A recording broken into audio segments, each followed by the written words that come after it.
Hi guys, Booker here. So, I'm starting a new segment. I'm calling it What in the News?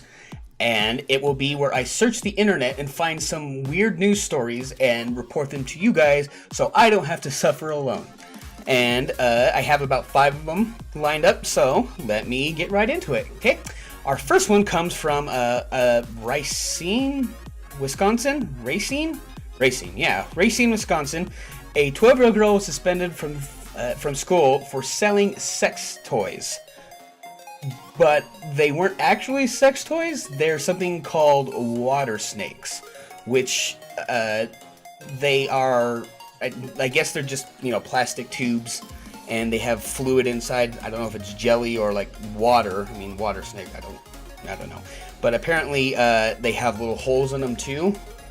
So that's why people were calling them, that's the only way I can see people calling them sex toys. I mean, they're very phallic, but I wouldn't want to shove that in my body because it looks like it has some pretty sharp edges, and that's just a load of trouble I'm not willing to get into. Yeah, so she was suspended, and now I guess her father is fighting against it, but it's just one of those things where you're like, can we just get any dumber? Any dumber at all? Probably.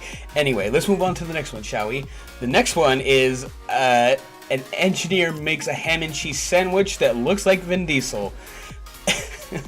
So, here's a quote from the creator. If Vin Diesel ever sees this, I'm sorry. Apparently, the guy is a YouTuber, and he, let's see. His name is Osman. He used a computer program to create a model of Vin Diesel's upper torso. He then used lasers to cut layers and layers of the cheapest supermarket ham that he could buy.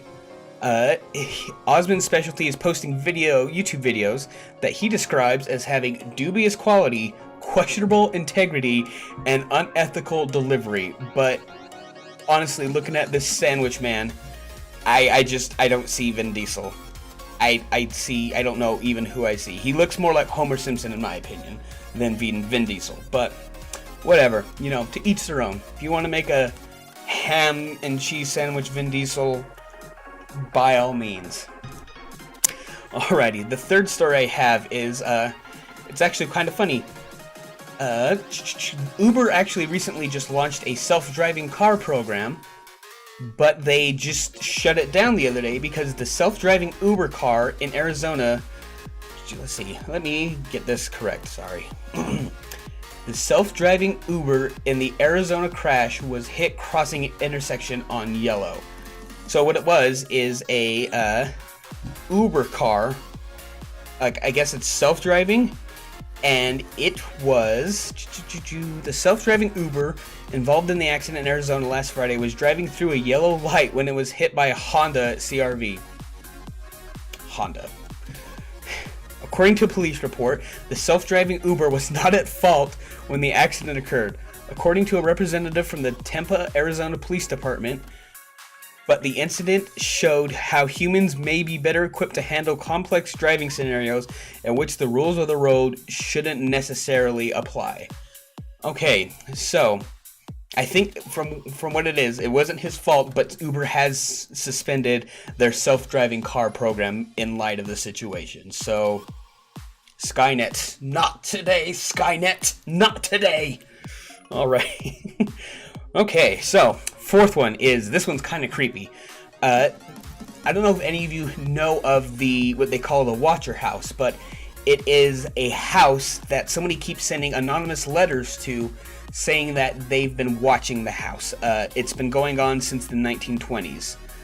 The Watcher said in a letter that the house has been watched by his grandfather in the 1920s and his father in the 1960s. And here we are in 2017, and the owners of the New Jersey home recently just got a fourth letter.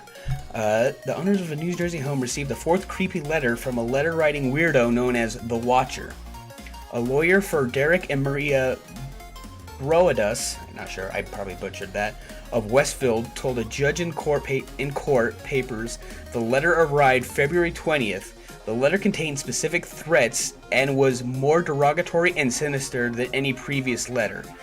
And I read the letter, and it says stuff like, I see you brought me fresh blood or fresh meat or something like that. I need fresh blood and weird stuff like that. And it's actually kind of creepy. I wouldn't want my house watched since, the 1920s by apparently one family. That's weird, and I would move. But the problem is, I guess the family can't move because nobody wants to buy the house. So they're stuck there. But I hope to God they get out of there okay and all goes well eventually. And this Watcher weirdo goes away. But from the looks of it, from the 1920s till 2017, I doubt that's going to happen. And our last story is one I don't know. It became a meme because it's so bad. The Cristiano Ronaldo statue. In case you don't know, he's a soccer player or a football player because, us Americans call it soccer, but whatever. He recently had an airport named after him, and now somebody has made a statue. But it looks nothing like him, and it's just hilarious. So, here you go. Here's a quick description. The bronze bust squashes the player's eyes close together, and the cheeky raised eyebrow smile more resembles a leer. The face is also unusually chubby in contrast to Ronaldo's chiseled look, and it is just the greatest thing I've seen in a while. It's like that one lady that ruined the Jesus picture back in the day where she saw it and she said she would restore it, but she just ended up messing up the thing, and now people were calling it like Monkey Jesus, and it's just one of those things. But yeah, so that's been What in the News for you today. My name is Booker Noir with the Geeky Squid, and I am out of here.